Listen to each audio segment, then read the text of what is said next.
তেজপুৰৰ নক্ষত্ৰ সাজু হৈছে ৰঙালী বিহুৰ বাবে। ৰঙালী বিহুক আদৰিবলৈ এতিয়া ৰাজ্যৰ চৌদিশে ব্যস্ততা।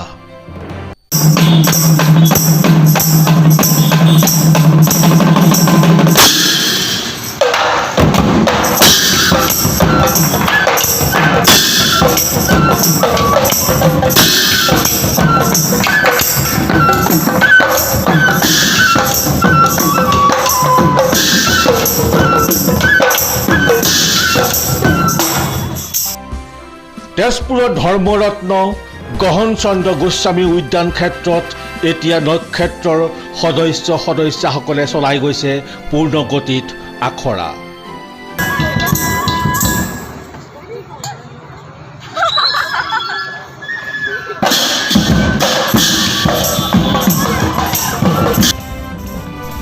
বিভিন্ন মঞ্চত অনুষ্ঠান পৰিৱেশনৰ বাবে সাজু হৈছে শিল্পী কলাকুশলীসকল।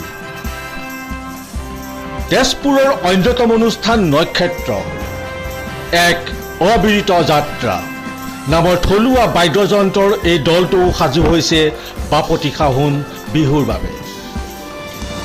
ঢোল খোল তাল নেগেৰা দবা বাঁহী পেঁপাৰ লগতে থলুৱা বাদ্যৰ ফিউজন আৰু সেই তালে তালে নৃত্যৰ অনুষ্ঠানক লৈ সাজু হৈ উঠিছে এই শিল্পীসকল।